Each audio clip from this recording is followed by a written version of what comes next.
Hello, and welcome to Insightful Conversations with your host, Three Principles practitioner, Adey-Jones. Join her each week as she welcomes some of the world's leading Three Principles teachers and practitioners who share how this understanding has dramatically improved the quality of their lives and the lives of those they work with. I'm so happy to have Monique Williams with me today. Monique is a Three Principles practitioner, life coach, and certified rewilding guide, specializing in the areas of grief coaching and relationship coaching.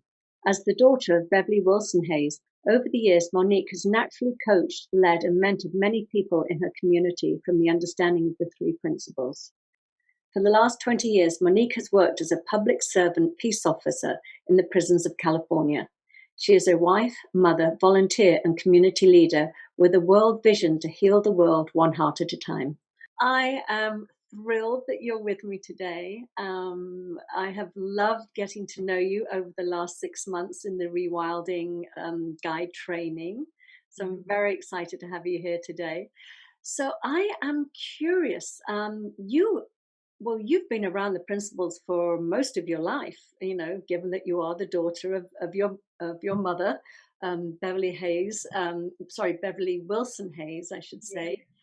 And so tell me a little bit. I would love to know what it was like growing up with your mother, and more specifically, growing up with this understanding.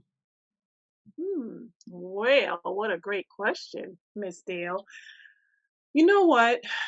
I've spoken about this before. Growing up in the house with my mother, because she's pure love, it was like serendipity to me, because I'm someone who I have a lot of energy, and sometimes I need to sit down somewhere.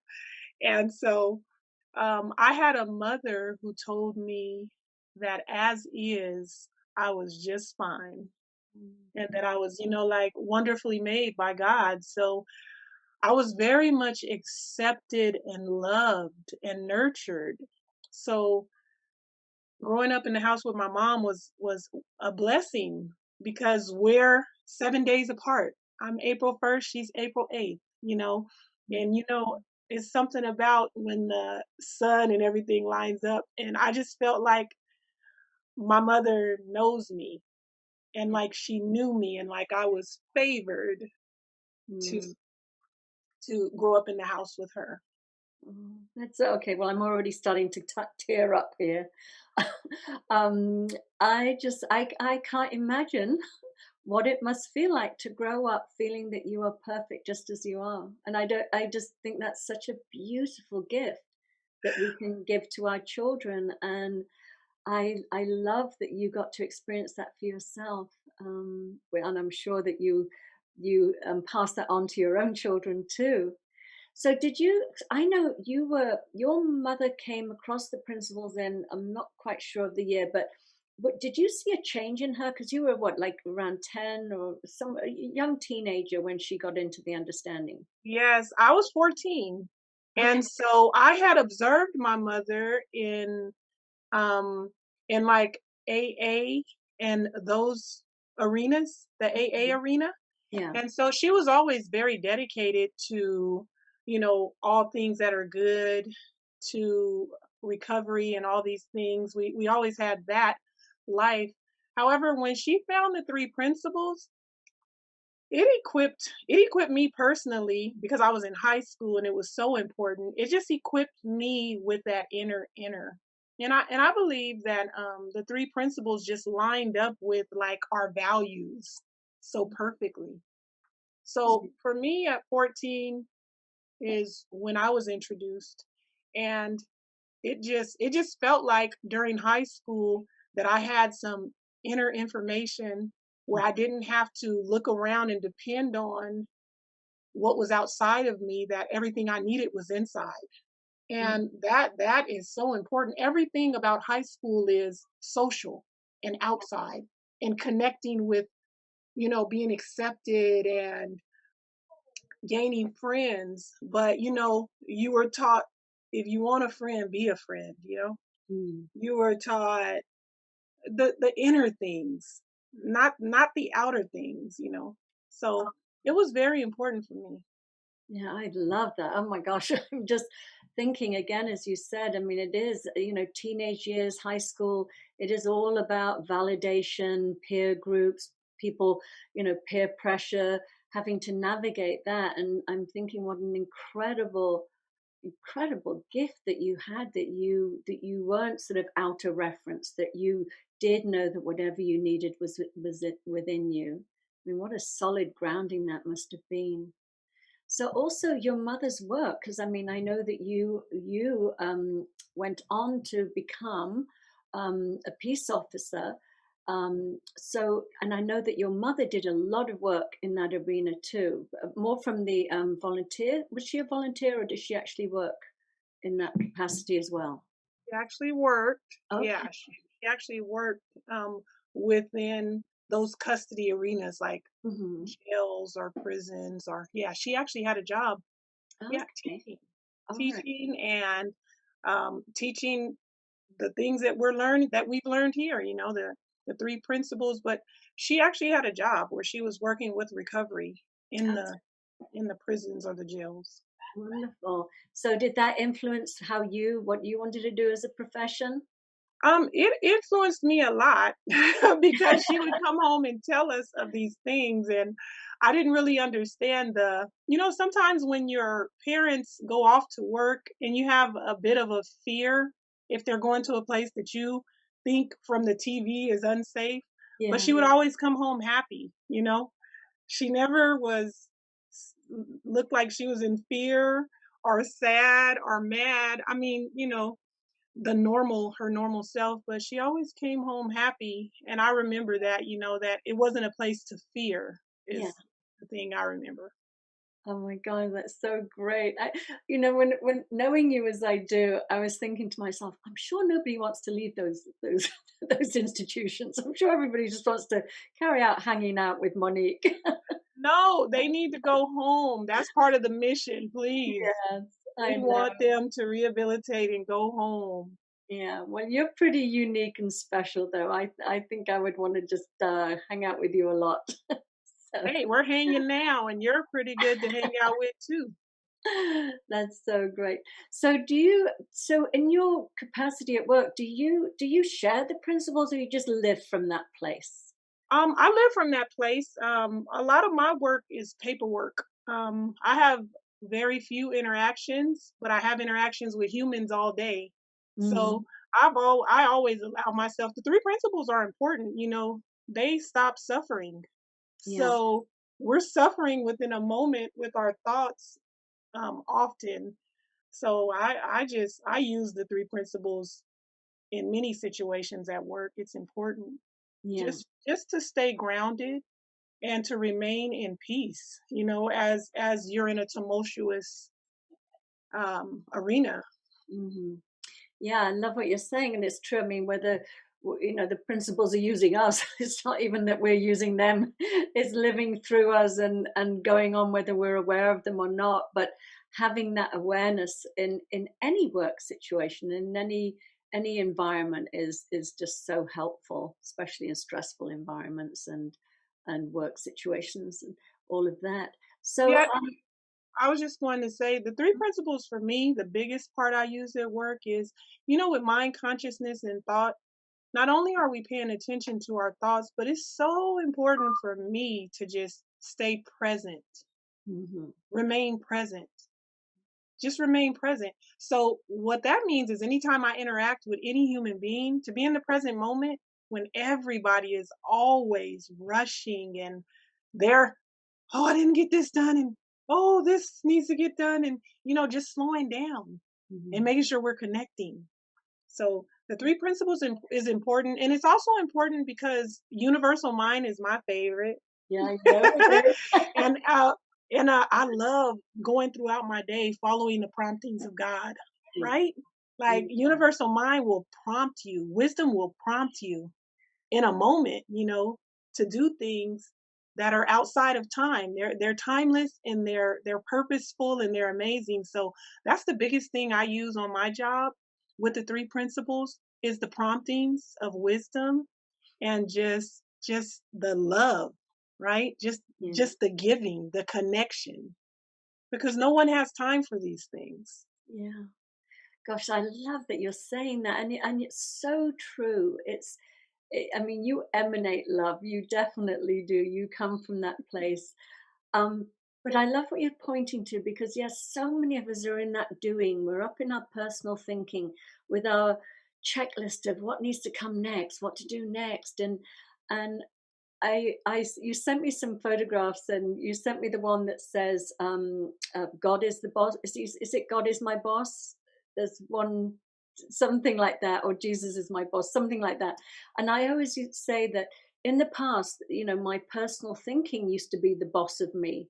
It would tell me what to do and everything. But since coming across the principles, I I say, no, wisdom's the boss of me now. Universal mind, whatever you want to call it God, call it whatever. Yes. That's the boss of me. Yes. And I love those, as you say, those inner promptings, those nudges, that little sort of whisper, like, do this, do that. And it's staying in that, like, sort of awe and wonderment of what next? What next? Absolutely. And I recently had a shift that was amazing after completing the Miss Rohini Ross, and Mr. Angus. Well, Mhm. there was a rewilding training for 6 months I went to that was headed by Miss Rohini, and a big shift that happened for me. I mean, I'm serious. It was out of this world. Is that I was told one time by Mr. Angus Ross that as I'm at work, I should imagine, because there's torpedoes flying all the time, things move really fast in the setting.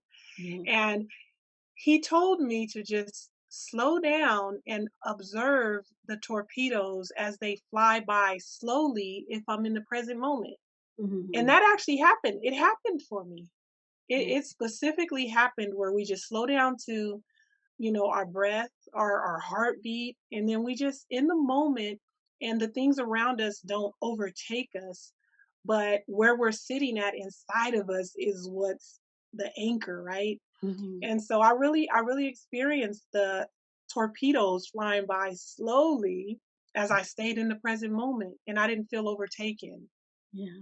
Well, that's beautiful. It is. It's experiential. We can all have these great conversations up in our head, but and intellectually. But when we've had that experiential, that experience, as you say, of sitting there and getting to experience, what he's sort of pointed you in the direction of, but actually having that experience for yourself is what makes all the difference in the world. So I'm Absolutely. curious, having grown up with your mother and growing up in this community, what sort of had drew you to taking the rewilding training? What was behind that? I have a great story for that.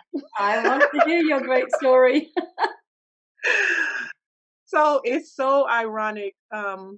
My mom is very intimate in her personal relationship with God and just with following promptings as well. And so one day, I will never forget this. She called me and she said, "I would like you to go to a 6 month training." And I'm telling you, I'm 45 years old, and she is all I've ever heard from her is, "You do too much. You volunteer too much. You spend too much time. You already have a lot. You should slow down." Mm. But she was telling me about this training. So I asked her, "Who's doing this training?" I had to know who was the person. What happened? Because this was absolutely outside of anything she had ever asked me my whole life. And so she told me, well, her name is Miss Rohini, and she is a very good person. And I really believe you're supposed to do this training. And I was like, wow. So Mm. she forwarded me the information, and it took off from there. And when I met Miss Rohini, I understood what my mom saw. She just saw truth, and she saw sincerity, and she just ran with it like, I want my child to learn from her. And I'm telling you, the ride just begun, but it's been a great ride. I'm not going anywhere. I'm staying on this boat, I tell you.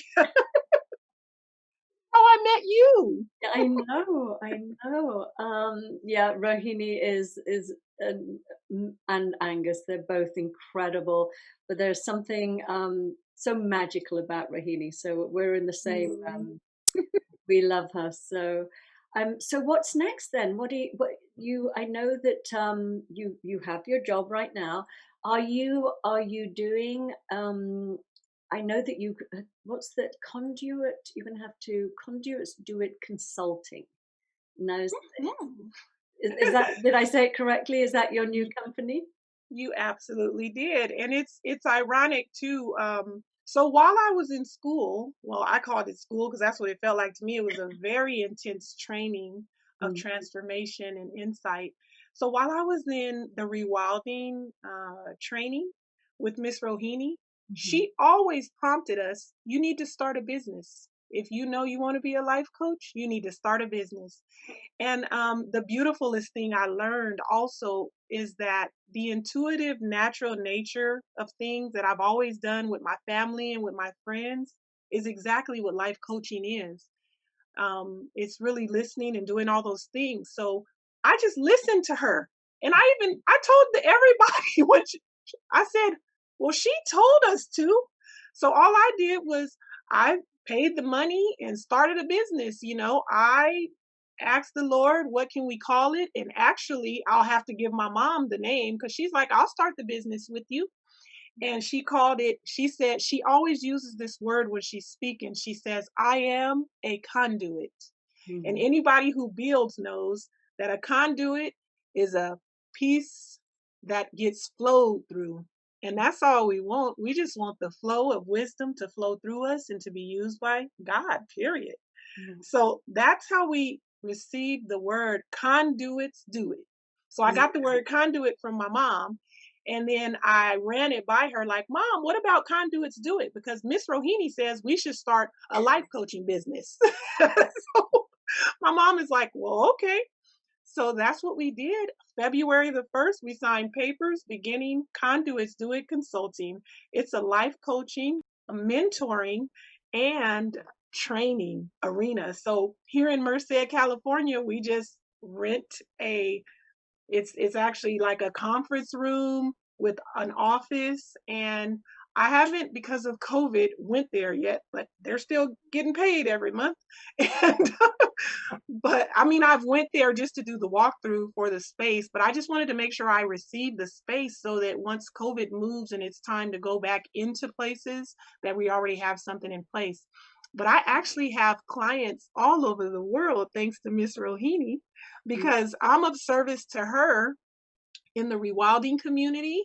I have clients, and it's so exciting just to be connected to that and have the privilege and the honor of serving. And I've always given my time coaching my family. It's just what I do. It's the natural thing. It's the natural thing that happens. The phone rings and there's someone on the other end, and I'm ready to listen. Yeah. That's beautiful, and I know that you sent me a little bit about yourself, and now you've volunteered for years. You do a lot of volunteer work, and you've helped in grief counseling and Mhm. relationships. So is there going to be a specialty that you work for, or what are your plans for the Conduits Do It coaching? Well, for Conduits Do It, it is a family business. So I'm raising up because I have a 27-year-old daughter who has informed me that she cannot wait to sign up in October for Miss Rohini's Yeah. training. But the reality is, in the last 30 years, I've been to at least 10 trainings that my mom gives. I used to go to all of her trainings in California. So she's been training us a long time. And we have gotten to sit with her, and like, we're usually the people who stand at the door and maybe we receive the payment as they come in, or Yeah. we've always been there. So we've been, the training began a long time ago, but the direction for Conduits Do It is just that I just, with my mother and my children, my husband, and I have a 23-year-old son who just graduated from Azusa Pacific University with a criminal justice degree, but he does coaching as well. And so it's just a family business. And so the direction will always be to whom needs help we're here.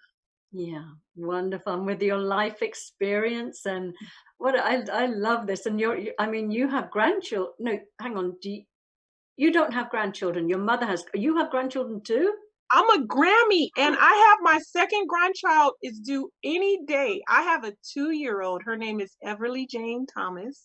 Oh, And my grandson is due any day now. His right. name is Richard Thomas Jr. And I'm pretty excited about it. I love the kids. Yeah. Well, we're going to have to wait a few years before they join the family business, but it's already, I'm sure, between your mother and yourself and your daughter, there's 3 generations there of coaches, so that you're going to be able to speak to a lot of different needs in the community. Absolutely. And there are specialties, that where like you said, the grievance counseling, the relationships counseling, there are a lot of things that we have to touch on. But the thing that's really important is just being available and being that listener and being that conduit, so that as someone comes, you get to hear what is the need? What is the need? Yeah. Yeah. And I think, you just sort of touched on it right then. I also think that most people just want to be heard. They just want to be seen, heard, loved, cared for, and know that they're not alone. Absolutely. Yeah. Absolutely. So anyway, so what would you, I know that you said you have a mission, and that's to change the world one heart at a time. So tell me, what does that look like? I've had a lot of jobs in my lifetime. So, and I pick up things as I have these jobs. Like at McDonald's, the customer is always right. There's one-liners. And then I was actually a secretary for 4 years at a San Joaquin General Hospital in Stockton, California. And one of the things that they would teach us in all of our trainings is that, that one person at a time is how you help. And so I've always taken that with me, that we can always help one person at a time. And so that's where I receive that, one heart at a time. I just really would like to affect the world in that, bringing that positive energy and being a part of healing the world, and being a part of awareness, bringing the awareness, levels of consciousness, bringing the awareness, bringing the love, and just making sure I'm being a conduit in doing that. Yeah. So looking back over your training in the last 6 months in the Rewilding guide training, what would you say is, well, you've already touched on it, but just to sort of wrap up, because we're going to be finishing up in the next 5 minutes, but what would you say is the biggest thing that you saw? Or if somebody was new to the principles, what would you say is had the biggest impact in your life that you would like to share with them? Well, personally, I am someone who was in church for all my life. And so, but I've always been very open to anything that we learn that could help the world, because everyone doesn't go to church, or everyone has different beliefs. So I always believe in, everyone should be able to have their own beliefs. The biggest thing that I took away from the Rewilding training is not just to absolutely allow every puzzle piece to be its own puzzle, but to not to run over into someone else's puzzle piece. So to me, there's all this big world, and we're all singularly a puzzle piece. And it's so important for us to just be, and just allow other people to be, not taking personal anybody's beliefs. Acceptance really is the key. So what I took away from the Rewilding community, the things that I learned, was just the gap that was bridged for me of allowing, just the allowance, just be. Like, I would apologize if I would accidentally say God, and I would be corrected by Miss Rohini and say, oh no, everybody gets to be their self here. Yeah. And I remember there was a young lady who, I think she cursed during the training, and she apologized. And Miss Rohini said the exact same thing to her, that, you know what? You can be yourself here. And that level of acceptance in this world, just allowing people, if someone is angry, acceptance, that's where they are. That's not a good or a bad thing. It's just where they are. It's just the being. We're human beings. So just allowing the being, that's really what I took away. That was big for me. The adjustment for me was in rewilding is to just be, and that's part of rewilding, is just going back to that natural state, to our human nature, going back to our specific self, and not trying to be anyone else, and not expecting other people to be someone else. It helped me in my relationship with my husband. It helped me in my relationship with my children. It really was a beautiful shift to just rewild back to nature, to just pay attention to our true essence, who we are, and just to be that. Be yourself. The word be, it's just, that's what I got from rewilding. Just be. Just be. That is so beautiful, and it's so true. And my God, can you, just by you allowing yourself to just be, naturally you allow others to just be too. It's usually our own discomfort with ourselves that we think we need to manage everybody else on the outside so that we become more comfortable, and it's actually an inside job. The more Absolutely. that we are gentle and loving with ourselves and accepting of ourselves. And there's a great Oscar Wilde quote, which is, "Be yourself, everyone else is taken." Yes, I know that quote. Yeah, absolutely. Absolutely. Yeah. Well, this has been so lovely. It's delightful to have you here, and then to see you hopefully one day. We both live in California, so hopefully one day we'll be able to meet in person when everybody starts traveling around again. But I'm so thrilled that you took the time out of your very busy day. I know how busy you are, to be here. So thank you so much, and for sharing your beautiful energy and your wisdom. Ms. Dale, it is an honor and a pleasure to be in your presence. Beautiful. Honor. It is an honor and a pleasure. Absolute. And the sacrifice was yours. You sacrificed. Thank you so much. Not a sacrifice at all. It's been beautiful. Thank you so much. Enjoy the rest of your day. I sure will. Thank you. Bye-bye. Thank you so much for listening to the show. If you're interested in learning more about my coaching and mentoring packages, please reach out to me at Adey-Jones@gmail.com. I would love to hear from you.